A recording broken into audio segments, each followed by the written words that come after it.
Yun, good day sa inyo ulit mga boss. So, ngayon, i-share ko lang sa inyo, bumili ako ng remote sa ating Winner X. Sa Shopee ko lang to boss na bili. At dahil nawalan ako ng remote, so isa na lang yung remote ko ngayon. Dalawa kasi yung remote dapat na Winner X natin. Nawala lang yung isa, nawalan kasi ako ng remote. So, kailangan kong bumili ng isa para may extra. So, ang mangyayari, ito yung gagamitin ko. Tapos yung stock naman yung itatago ko. So pagka bumili lang nga pala guys tayo ng remote, mura lang guys to wala pa 1,000 to, 400 mahigit lang to, 450, wala pang 450. And then ito yung design niya,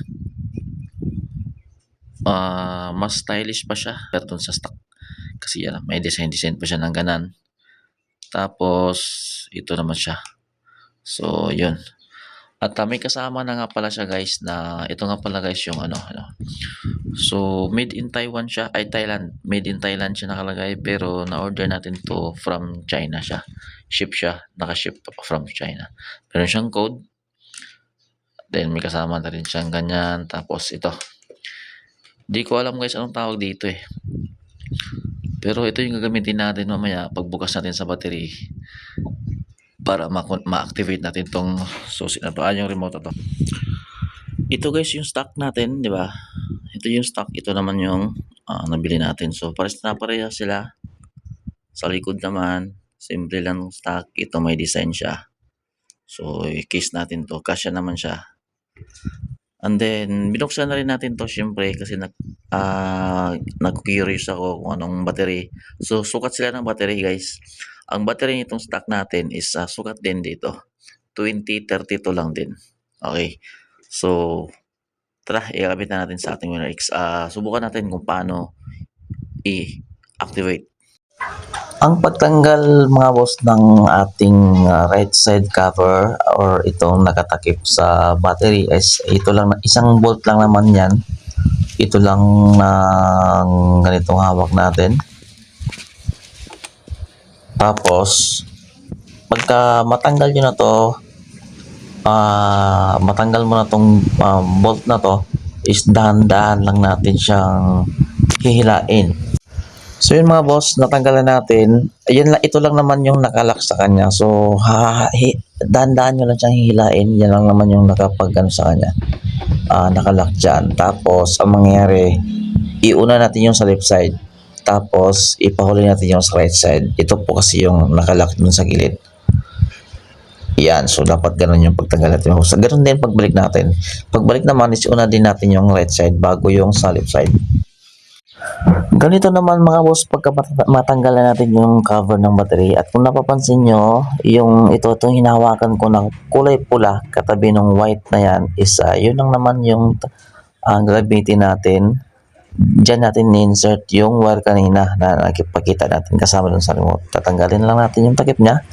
At kung napapansin nyo, meron niyang bakal sa loob na inyo, no? Tapos dyan po natin ilalagay yung wire na yon. Ito. So isasalpak lang natin yan dyan. Yan, salpak natin. Salpak muna natin.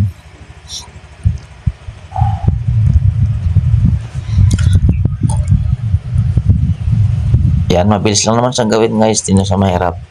Tapos ito naman yung kabilang side is iipit natin doon sa positive. Sa positive guys ng battery, doon natin siya iipit. Pag naikabit nyo na guys yung dalawang wire na yon, be sure this time na naka-open pa yung remote, naka-on yung remote na luma natin, and then naka-off yung bago. And then i-push lang natin siya ng isang beses. Mag-iilaw po yan. So pag nag-iilaw yan, i-off natin yung stock. Yan, i-off na natin. And then i-open natin tong ipapalit natin. So this time guys, yan, naka-off na. This time guys, maka-open na yan. Yan, tingnan nyo. And then pagkatapos nyan guys, yan naka-on, ito na lang yung naka-on. This time, hindi pa yan siya totally activate, pero hindi pa siya mag-on. Naka-blink pa yung screen. Tapos tatanggalin na natin to. Once na natanggal na natin yan, i-off natin ulit itong susi. Tapos, i-on natin ulit. So, pinapakita ko lang sa inyo ulit, naka-off na yung stock. Yung bagong remote na yung naka-open. Yan, tingnan natin. So, na-off natin, i-buhay natin ulit. Yan, so, okay na, yun na. Commander na yan, guys.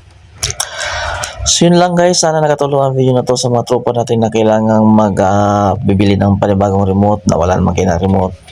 So sana nakatulong ang video na to. So this time guys, yun, i-check natin ulit. Yan, stock, naka-off. Ayaw gumana kasi nga naka-off yung susi, yung remote. So, ganon. Yan, sige, i-open natin. Yan. Okay, gumagana na. So yun lang guys, maraming salamat. Ride safe sa atin lahat. Good to go na guys.